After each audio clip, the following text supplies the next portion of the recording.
আলোর গতিবেগ সবচেয়ে বেশি, সেকেন্ডে প্রায় 3 লক্ষ কিলোমিটার।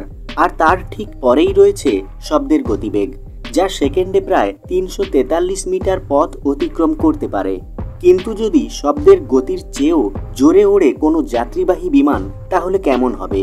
একসময় প্রত্যেকের মনের এই কল্পনাটাকেই বাস্তব রূপ দিয়েছিল ব্রিটেন ও ফ্রান্স। তাদের যৌথ উদ্যোগে তৈরি হয়েছিল বিশ্বের প্রথম সবচেয়ে দ্রুতগামী সুপারসনিক যাত্রীবাহী বিমান কনকর্ড। বিমানটি শব্দের চেয়েও দ্বিগুণ গতিতে উড়তে পারত।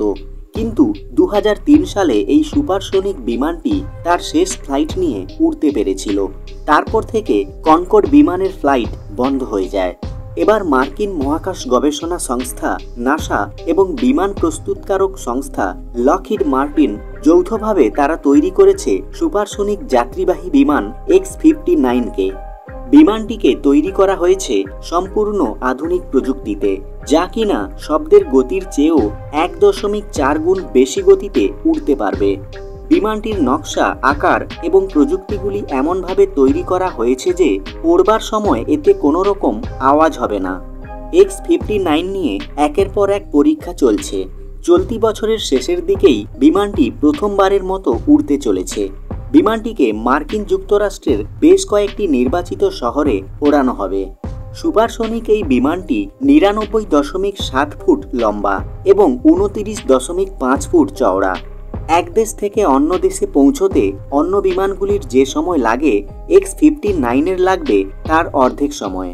নিউ ইয়র্ক থেকে লন্ডন যেতে অন্য যাত্রীবাহী বিমানগুলির 7 ঘন্টা সময় লাগে।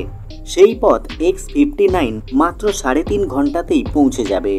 শব্দের চেয়েও 1.4 গুণ বেশি গতিসম্পন্ন এই সুপারসনিক যাত্রীবাহী বিমানটি প্রতি ঘন্টায় সর্বোচ্চ 1590 কিলোমিটার গতিবেগে উড়তে পারবে। নতুন প্রজন্মের এই X-59 বাণিজ্যিক বিমানটি তার আকার ও প্রযুক্তিতে অন্য ফ্লাইটগুলির থেকে সম্পূর্ণ আলাদা। এই চ্যানেলের পরবর্তী ভিডিওগুলি দেখতে চ্যানেলটি সাবস্ক্রাইব করে পাশে থাকা বেল আইকনটি প্রেস করুন। ভিডিওটি ভালো লাগলে লাইক, শেয়ার ও কমেন্ট করুন। ভালো থাকবেন, দেখা হবে পরের ভিডিওতে।